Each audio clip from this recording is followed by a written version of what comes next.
Sistem pertanian berkelanjutan merupakan pendekatan dalam budidaya tanaman yang bertujuan untuk memenuhi kebutuhan saat ini tanpa mengorbankan kemampuan generasi mendatang untuk memenuhi kebutuhan mereka sendiri. Selain itu, dalam sistem pertanian berkelanjutan terdapat 3 aspek penting. Yang pertama, untung secara ekonomi dalam jangka waktu yang panjang. Dari aspek pengelolaan, tidak merusak lingkungan sekitar. Dari aspek sosial itu dapat diterima oleh masyarakat. Dalam sistem pertanian hidroponik ini, kami mengamati sistem pertanian hidroponik pada tanaman melon, di mana terdapat 1 batang melon yang dapat menghasilkan 17 buah dalam sekali produksi. Mengapa sih pada tanaman melon ini dikatakan sebagai sistem pertanian berkelanjutan? Karena dapat meningkatkan produktivitas lahan tanpa perlu memperluas area tanam secara besar-besaran. Dengan teknik pemeliharaan yang tepat seperti pemupukan organik pada tanaman melon, selanjutnya pengendalian hama dan penyakitnya masih secara alami dengan menggunakan asap cair serta penggunaan air yang efisien. Pertanian semacam ini dapat mendukung keberlanjutan lingkungan dan ekonomi. Dengan menggunakan metode rotasi tanam, sehingga dapat menghasilkan produksi secara berkelanjutan. Bismillahirrahmanirrahim. Assalamualaikum warahmatullahi wabarakatuh. Kami dari kelompok 9 dengan bersama Bapak Wahidin, khususnya petani hidroponik di Desa Untung Repati, ingin mewawancarai Bapak Wahidin dengan rekan saya. Saya Rehi Rawati. Izin perkenalkan diri ya Pak, nama aku Fiana Nahlaini. Ya, saya sendiri Muhammad Mustafa dan rekan saya akan mewawancarai Bapak Wahidin. Kan ini ada tugas Pak dari sistem pertanian berkelanjutan. Jadi mau tanya beberapa kayak ekosistem di sini untuk biotik sama abiotik itu gimana Bu? Kalau masalah yang saya lakukan ya, Iya. kalau yang saya lakukan kalau pembuatan mikroorganismenya atau biologisnya ya nggak terlalu banyak sih, karena prinsipnya ya kita manfaatkan yang ada aja. Sebenarnya yang di lingkungan kita punya apa, itu yang kita pakai. Saya punya itu nanti yang baru saya buat dilihatin. Iya, dibuat. Dilihatin aja. Ya intinya sebenarnya sederhana, apa yang ada itu yang kita manfaatkan. Jadi yang di lingkungan kita apa ada rumput ya rumput yang kita pakai, kita fermentasiin rumput Di alam kembali. Kalau yang saya lagi lakukan sekarang ya, kalau yang untuk perangsang segala macam seperti itu ya kita manfaatkan aja yang di alam, udah nggak kemana-mana. Jadi dari alam ya alam sudah siapin, kita olah, kita pakai lagi. Jadi nggak ada lagi yang pakai yang bantuan sintetis kimia itu udah nggak kita pakai lagi yang sekarang ya sekarang saya terapin. Nanti contoh pupuk organiknya tadi bahannya apa aja Pak? Nah kalau yang ini yang paling simpel nih, ini kebetulan baru tadi buat.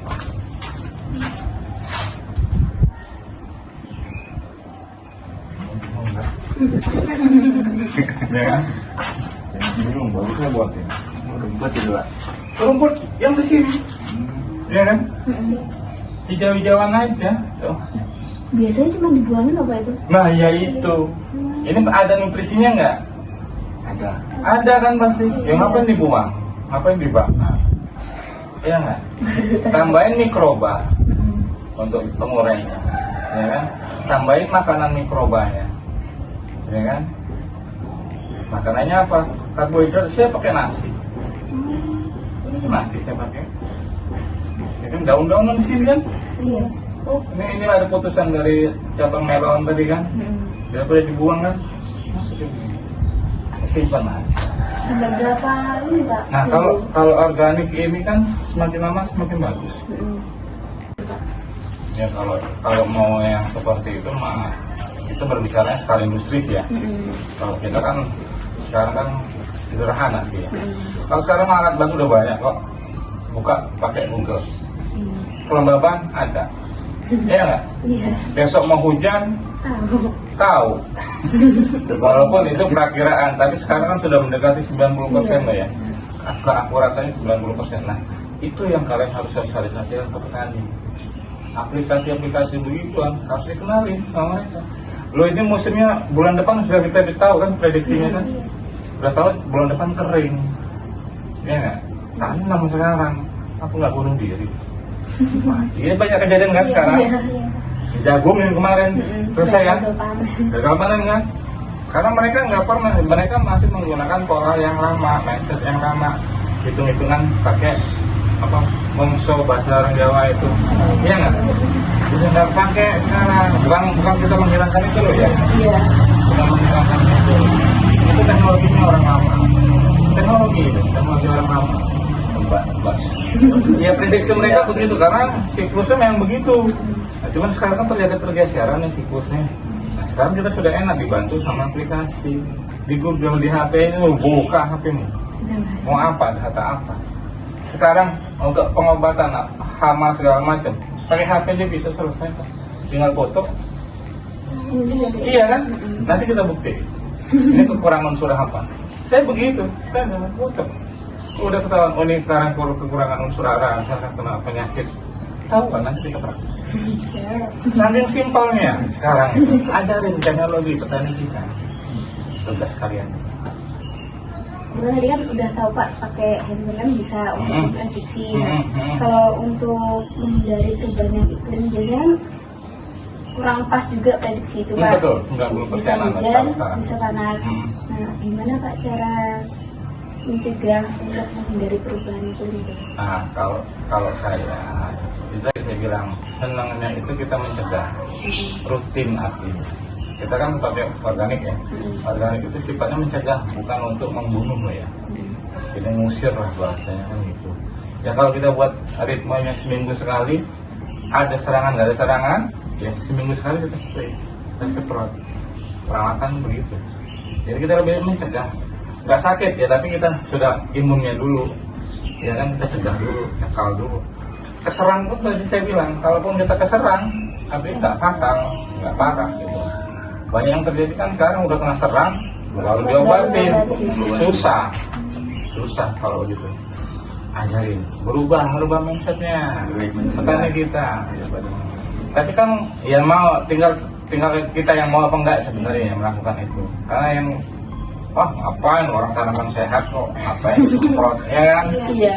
Padahal dosisnya kita mainin lebih rendah. Sebenarnya bisa kita mainin lebih rendah dosisnya itu. Kalau sekarang ngobatin ngeri nggak petani sekarang? Ngobat itu. Rasanya mereka kan ngobat tuh. Ngeri nggak dosisnya? Dosisnya semakin banyak tuh. Semakin banyak. Misal tuh kayak kangkung kan Pak, dia kalau pakai pestisida tuh dia bagus. Bagus tampilannya. Tapi rasanya nggak ada. Ya. Beda sama yang kangkung banyak ulatnya. Banyak. Jadi kalau yang sekarang itu tadi kita harus merubah mindset dulu ya. Kita sekalian itu merubah mindset. Bagaimana petani kita itu merubah mindset pola pikir mereka cara bertani yang bagus. Ya kan? Sama sekarang. Kenapa harga kita di petani anjlok? Sama sayur-sayuran. Ya gimana nggak anjlok? Orang si A nanam ini semuanya nanam itu. Ya kan? Jadi nggak ada mereka. Oh itu si A nanam cabai, ya, saya nanam tomat dong. Gitu loh. Jangan nanam cabai semua begitu cabai mahal, nanam cabai semua besoknya hancur tuh cabai ya. Dirubah mindsetnya. Pedoman mereka apa? Kalau saya nanam beda nanti hama ke tempat saya semua. Pasti coba lah tanya. Iya. Ya kan? Duh, kita main pencegahan, jangan sampai dia mampir ke sini. Gitu loh. Tangkal dulu. Ya, dirubah ya nanti ya. Dibantu. Iya, dibantu. Dikit-dikit. Nah, satu lagi kelemahannya petani kita ini jangan diajari. Jangan diajari. Mereka lebih duluan bertani daripada kita. Nah, tapi kasih contoh. Kalau contoh punya kita bagus, datang tuh. Nanti mau kan. Kalau kita ceramahin begini loh Bapak Ibu, caranya buat pupuk organik. Ini wah kesuwen mas. Iya kan? Itu realita. Tapi itu kasih contoh. Kalau kasih contoh orang ada. Yang cuma sekedar teori saja, mereka nggak akan mau.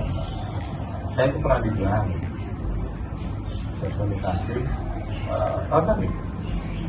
Ini pertama organik. Pak dibilang petani itu, Pak saya ini mbah saya udah petani, bapak saya petani, saya juga petani. Sampai nggak usah ngajarin saya cara petani. Stop saya. Sampai segitu ya. Pernah Sampai segitu. Tapi saya senyum. Tapi tetap saya rayu kelompoknya, yang satu nggak ikut, yang lain ikut. Hasilnya bagus, saya juga belajar mengikut karena kita belum bisa membuktikan. Kalau sudah terbukti, ngomong apa juga bebas. Bukan bukti Harus gitu. Kan pasti kalau proses penanaman itu kan pasti kita membuat manajemen gitu kan Pak. Kayak cara merencanakan jadwal pemeliharaannya tanamannya itu gimana. Nah kalau untuk hidroponik ini gimana Pak? Kalau hidroponik, jadi itu yang saya terapin ke binaan-binaan saya ya di organik itu. Kalau selama ini kan mereka nanam itu kan sekali tanam panen selesai. Jadi nanti konsumennya kan nunggu lagi nih, misalkan sayuran 1 bulan, berarti 1 bulan sekali. Saya bilang saya rubah mindset mereka. Kita buat rotasi tanam, pola tanamnya. Jadi semai tanggal berapa kita prediksiin itu panen kapan. Jadi kita tiap hari tanam, tiap hari panen. Kita buat rotasi sesuai usia tanaman. Misal kita mau panen mingguan ya, berarti kita semainya tiap minggu. Jadi tiap minggu kita panen. Nah seperti sekarang kebutuhan di Chandra itu kan tiap hari sayuran itu, ya kan, berbagai macam sayuran. Yang kalau yang saya bina itu sayuran kita, labelnya gitu. Jadi ya gimana caranya tanam tiap hari, panen tiap hari. Nah karena petaninya kurang, kita tambah petani baru, jadi mitra-mitra lagi gitu. Jadi sistemnya itu berlanjut terus gitu. Berkelanjutan terus, nggak ada namanya istirahat, rotasi. Kita buat tiap hari semai, tiap hari panen. Jadi nggak ada istilahnya istirahat seperti petani yang ya habis panen singkong, cabut singkongnya habis, ya kan, nunggu 6 bulan 7 bulan lagi. Iya. Kita rubah polanya gitu. Tapi panen sedikit kita rutin, sama aja kok hasilnya. Tapi orang akan lebih kecewa begitu sayuran nih, kita berbicara di sayuran. Orang makan sayuran itu kan tiap hari, ya kan. Kalau nunggu sebulan sekali makan sayuran kan lucu, ya kan. Mau nanam sawi, apa nyayur sawi, makan sayur sawi sebulan sekali, ya kan. Kalau kita buat tanamnya tiap hari, semainya tiap hari, panennya tiap hari, walaupun sedikit rutin sama. Terus kalau dengan cara Bapak memastikan distribusi air sama nutrisi yang merata ke semua tanaman itu gimana Pak? Nah kalau di hidroponik kan paling gampang, karena di alirannya jelas satu aliran. Itu kita pastiin pompa, selesai. Atau tak sih itu muter aja. Ada air masuk, ada air keluar. Itu muter. Balik-balik tumpah di pompa lagi. Itu kalau yang sistem hidroponik, ya kan. Nah kalau yang di organik ya kita lihat bahan aja. Buat siram pagi misalkan atau sama sore misalkan. Tapi kalau saya yang paling sering ke organik itu yang saya pernah terapkan itu siramnya pagi. Kalau malam ngapain? Sore. Ya, sore ngapain? Nah, biasanya orang kerjanya kan di siang hari tanaman makan kan siang hari itu puncak-puncaknya makan fotosintesisnya berjalan.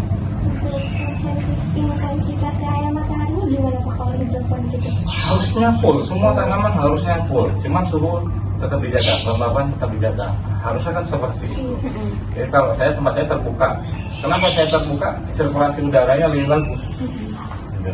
Kalau di dalam greenhouse, mereka harus pasang exhaust, ya, terjadi sirkulasi udara. Makhluk hidup itu oksigen loh ya. Oksigennya nggak bagus, ya nggak akan berhasil nggak. Makhluk hidup kok, tanaman itu makhluk hidup, sama aja ya, kita.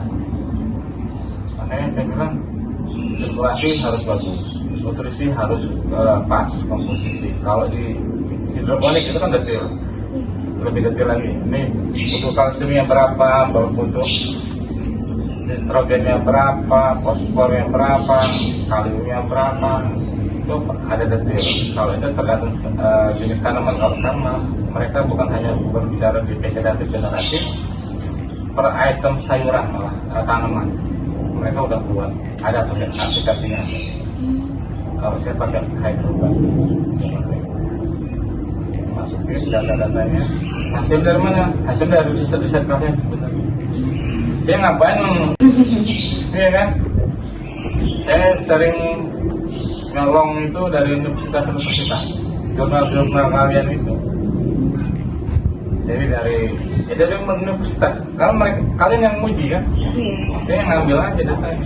Saya bukan aplikasi aja ya. Enak kan? Ya enak saya masukin. Oh ternyata tanaman cabai itu nitrogennya perlu sekian, ya kan?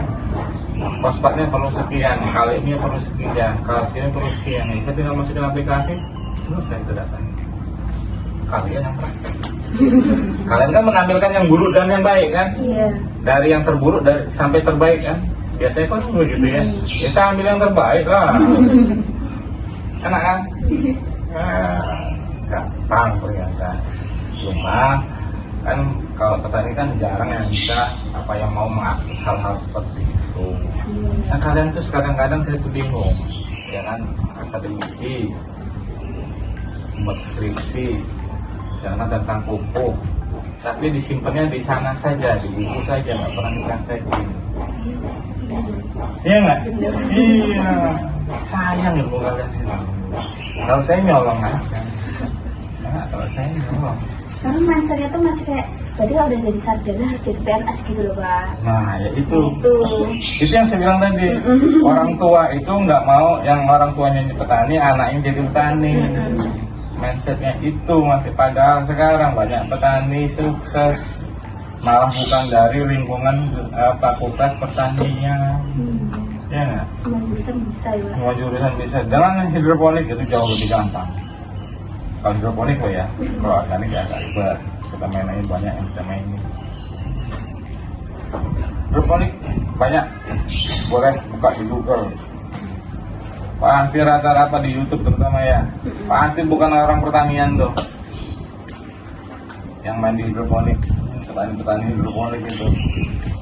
Rata-rata nggak ada sarjana pertanian, paling bisa dihitung pakai jari. Ya kalau kita alhamdulillah di Lampung sampai jadi duta, saking dikitnya orang. Minatnya itu loh Pak. Nah, mereka pada akar sehat, daunnya sehat, ya kan?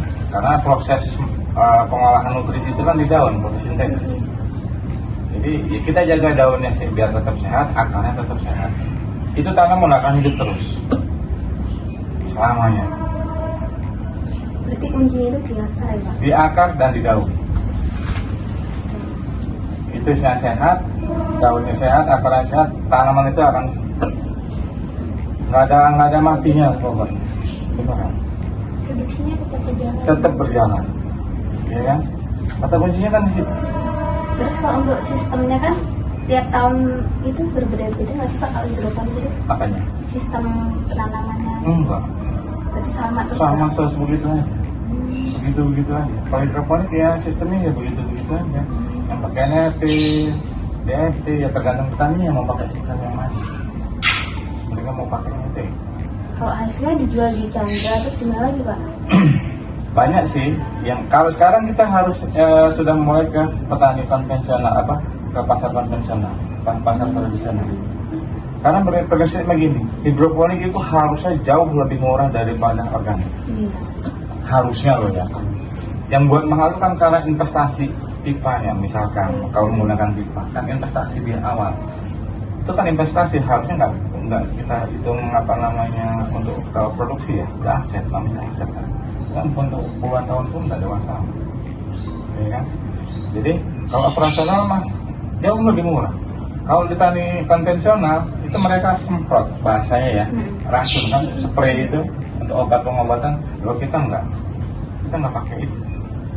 Ayo, nyangkol, kita nggak nyangkol. Petani kita nggak pernah hitung nyangkol itu dibayar berapa. Kalau mau hitung-hitungan, sehari berapa misalnya 100.000 ya kan nyangkol itu kan. Kalau dihitung-hitung untuk sekali tanam itu berapa kali cangkol?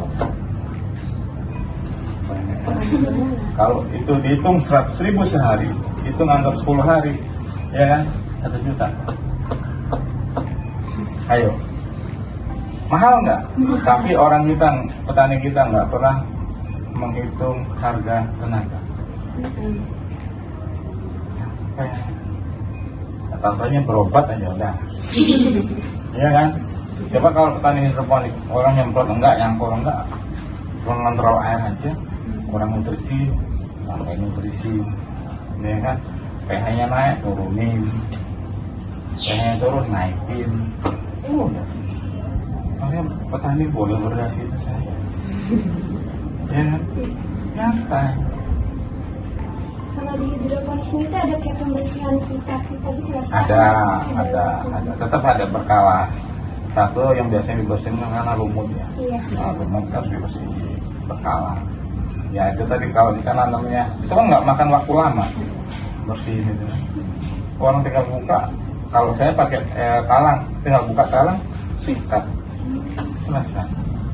Nah kalau pakai pipa paling ya kalau saya pakai itu dulu apa namanya? Pembersih WC itu yang apa namanya? Sikat yang bulat itu. Saya masukin lagi tuh. Baru kali 3 kali tarik selesai. Dari ujung, Pak. Iya. 4 meter ujung mantap. Selesai. Terus kalau bersihin itu ada jadwalnya kan Pak? Ada, biasanya yang paling tidak idealnya itu kan tiap hari bersihin harusnya. Karena ternyata dari akar itu kan itu mengeluarin gas ya. Gas itu racun dari akar itu nempel di paralon. Jadi kalau tanaman baru dibersihin itu biasanya bagus banget, pertumbuhannya normal. Tapi kalau malas bersihin, biasanya itu tanaman kedua udah mulai nyusut nih, berkurang pertumbuhannya. Ketiga anjlok, 4 gagal. Nah itu biasanya orang kapok kalau malas bersihin. Idealnya tiap habis panen bersihin. Idealnya begitu. Oke. Ya nggak apa-apa, sharing-sharing aja. Kayak ada nggak sih Pak? Kan Bapak ini termasuknya salah satu penggiat petani hidroponik ya Pak.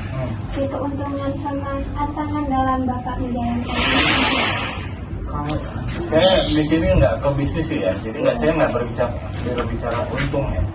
Tapi kalau kawan-kawan saya yang berbisnis ya, waktunya saya mau panen kapan nih di hidroponik misalkan ya, pagi, siang, sore, malam, bisa saja, ya kan?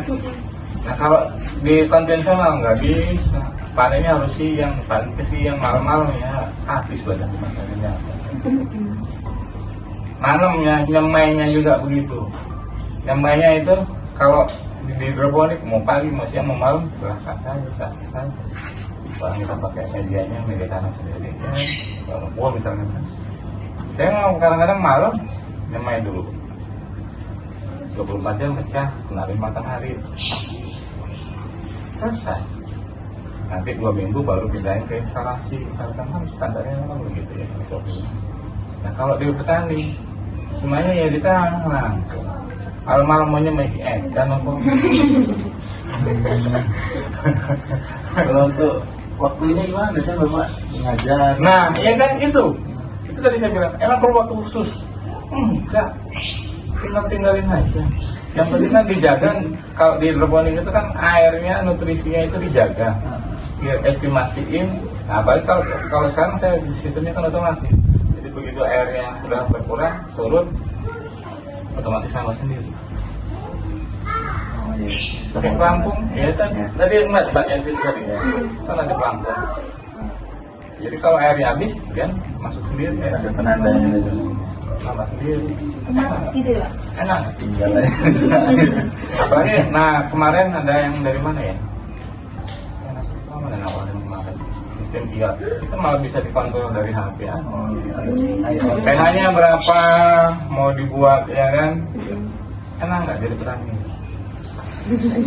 Teknologi mendukung. Iya kan, enak nggak jadi petani? Kenapa nggak bisa jadi petani? Saya kalau punya lahan saya mau ya. Saya Bapak punya, ini asli Rosida atau mana Pak? enggak, saya di Palembang. Ada. Belajarnya di sini. Anda di Palembang. Makanya di Poltek. Teknik elektro dulu saya, elektronika harus rumah.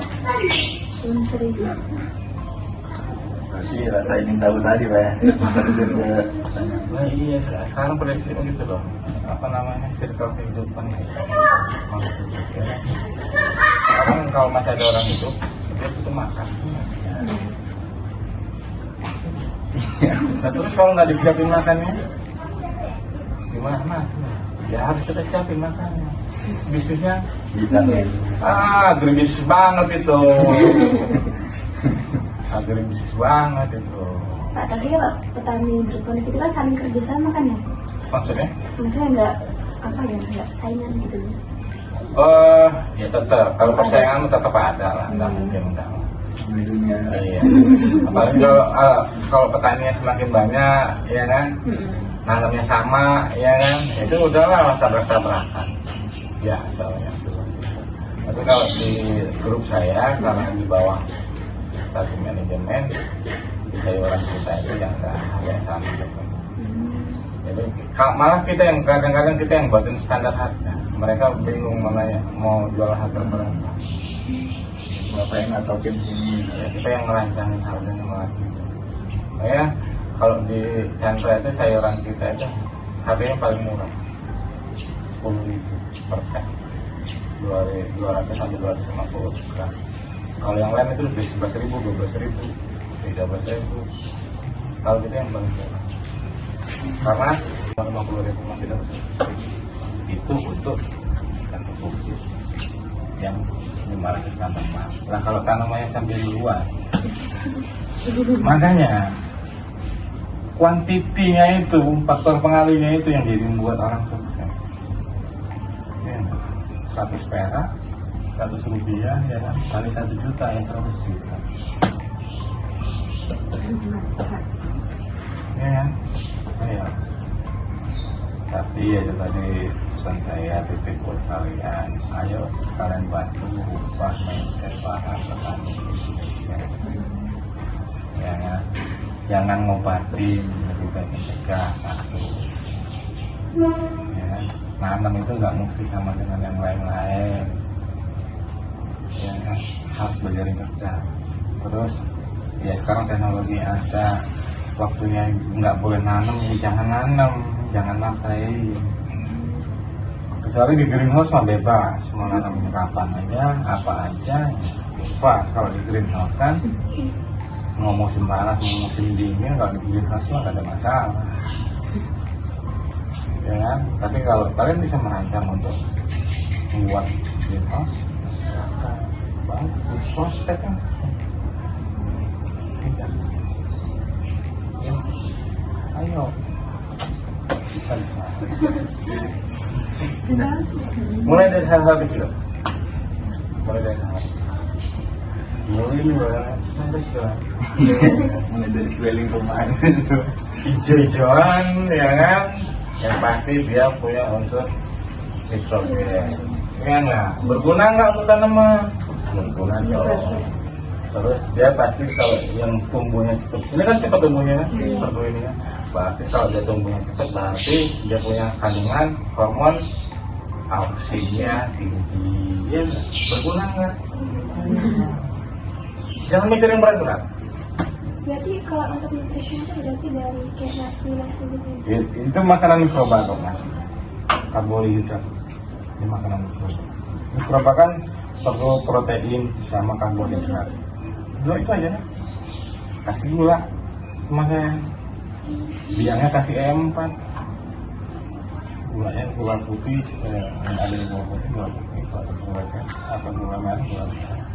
Katanya yang paling bagus gula merah kan? Iya. Kalau nggak molase, kalau mau ngurangin, nggak ada sembuh. Kamu ngeliat sebulan lagi dari sini pasti berubah. Ya. Cuma ini kalau diterapin ke petani susah, repot amat. Udah tinggal beli pupuk sebar. Tanahnya keras nggak sekarang? Ayo. Iya. Kayak batu, apalagi musim panas tuh. Cah, nah itu kesalahan. Coba tahu. Kelihatan loh kalau petani itu. Makanya kalian harus kasih contoh. Sebenarnya satu aja perlunya mereka. Petani kita tuh butuh contoh, butuh sosok yang bisa hasilnya bagus. Saya jamin orang kita itu gini loh. Kalian lah harusnya menjadi trendsetter. Ya kan? Jangan menjadi follower juga. Trendsetter kita ini. Ya kan? Harus jadi trendsetter.